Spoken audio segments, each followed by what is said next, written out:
Hello बच्चों, my name is Ramashankar Singh and you are watching my YouTube channel RS physics funda. आज आप लोग पढ़ने चल रहे हैं एक क्लास 12th का topic magnetic dipole moment of revolving electron.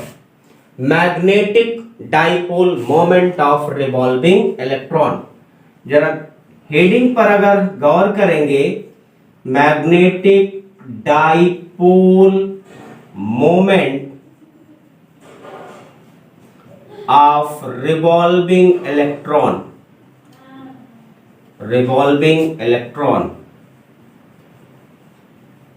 तो हेडिंग पर अगर गौर करेंगे तो बिल्कुल आपको क्लियर हो जाएगा कि क्या निकालना चाहते हैं। हमें निकालना है मैग्नेटिक डाइपोल मोमेंट। किसका निकालना है? इलेक्ट्रॉन का। इलेक्ट्रॉन क्या कर रहा है? रिवॉल्व कर रहा है। तो हम लोग इसके पहले, आपको याद है कि मैग्नेटिक मोमेंट का जो फॉर्मूला पढ़ चुके हैं, M is equals to I A होता है। मैग्नेटिक डाइपोल मोमेंट का formula M is equal to I A होता है। और हम लोगों को इसका मतलब है कि किसी भी रिवॉल्विंग इलेक्ट्रॉन के कारण कितनी करंट फ्लो करती है वो पता लग जाए, और जिस पाथ में वो रिवॉल्व कर रही है उसकी एरिया क्या है, अगर वो दोनों वैल्यू पता लग जाए तो I think it is quite easy, बहुत आसान हो जाएगा मैग्नेटिक डाइपोल मोमेंट निकालना। तो हम लोग इसको ऐसे ध्यान दें कि देखिए इलेक्ट्रॉन क्या कर रहा है? रिवॉल्व कर रहा है। तो हमने क्या किया? Consider an electron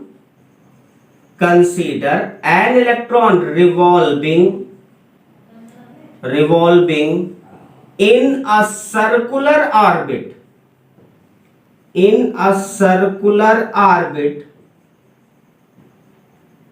of radius r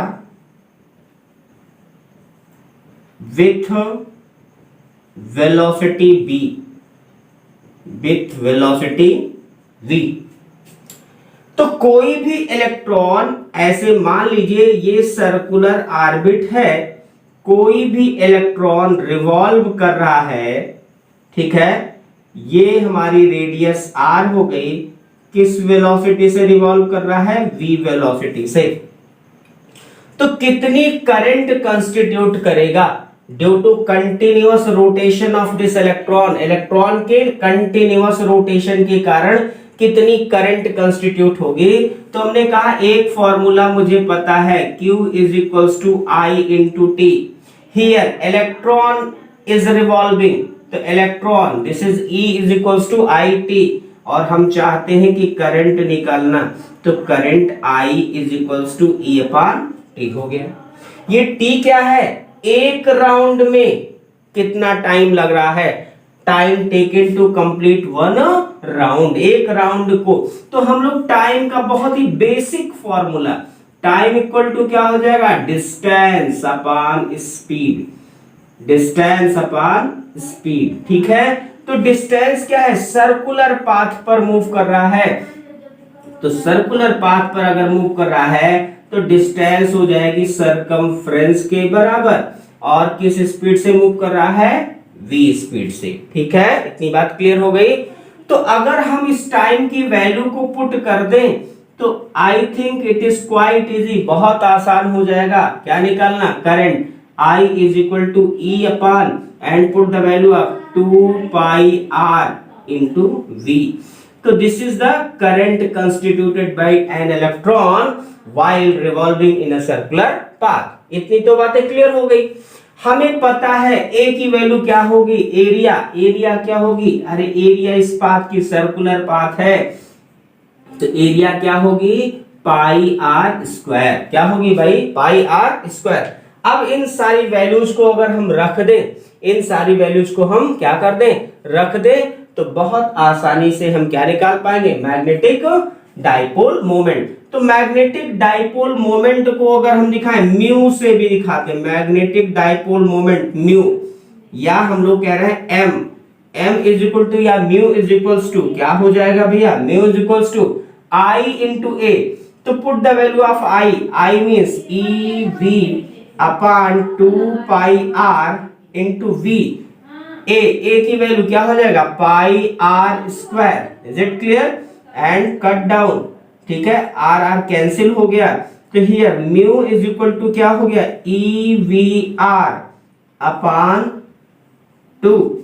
this is the magnetic dipole moment of revolving electron. अब जरा ध्यान दीजिए, अगर कोई इलेक्ट्रॉन रिवॉल्व कर रहा है, अगर कोई इलेक्ट्रॉन रिवॉल्व कर रहा है, तो हमें पता है angular momentum of an electron is the MBR equals to क्या होता है NH अपॉन 2 पाई।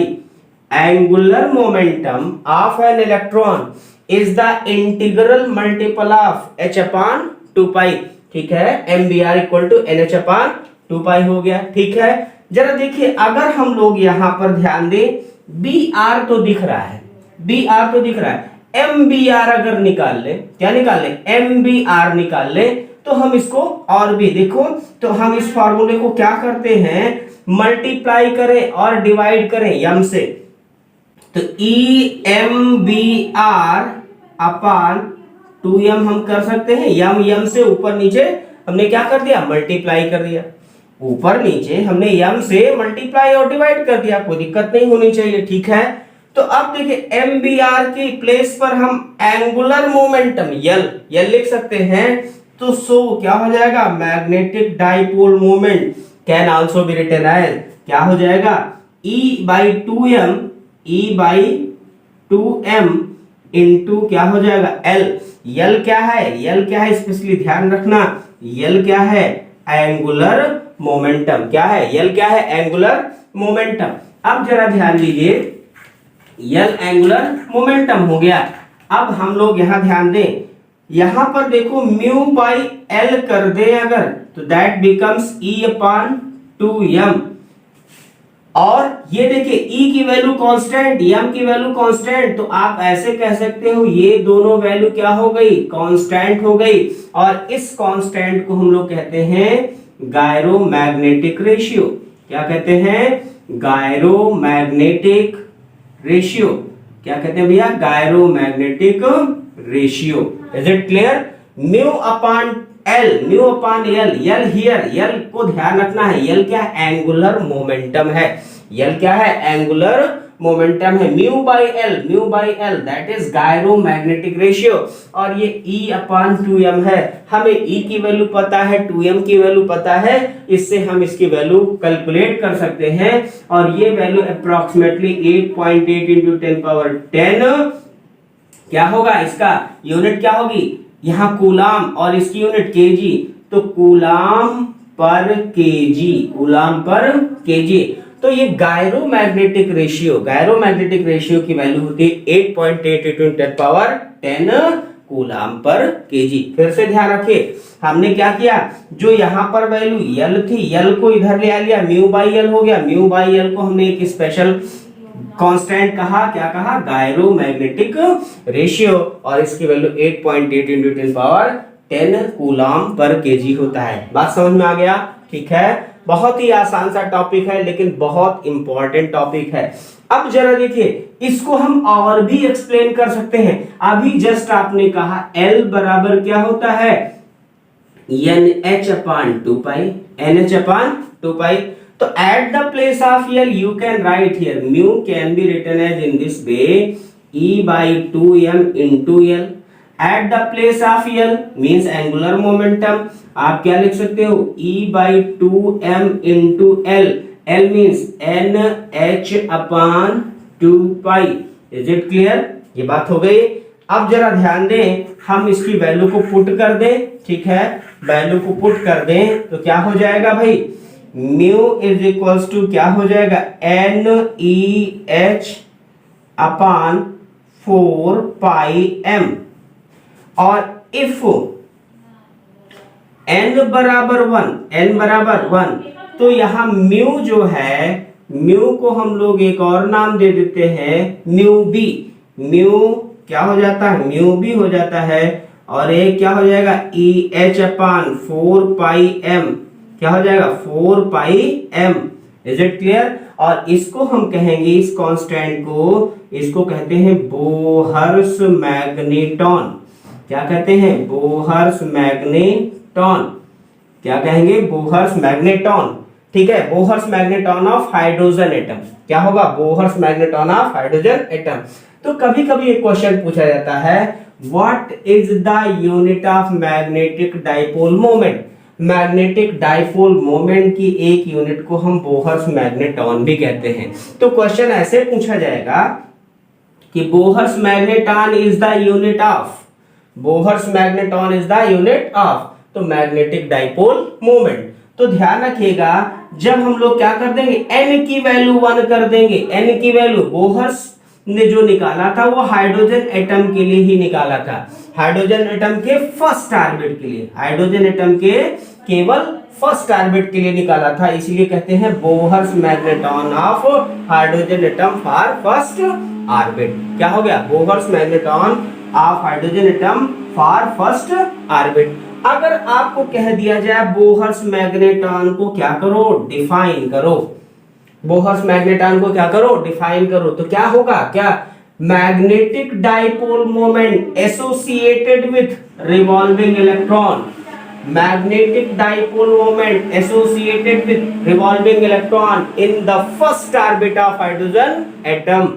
फिर से ध्यान दे लीजिए, बोहर्स मैग्नेटॉन को डिफाइन करना है तो Bohr's magneton is defined as magnetic dipole moment associated with an electron, magnetic dipole moment associated with an electron revolving in the first orbit of hydrogen atom, उसी को हम क्या कहते हैं? Bohr's magneton. मुझे विश्वास है ये चीजें आपको बहुत सरल आई, समझ में आई होंगी, बहुत सरल तरीके से मैंने इसको समझाया है।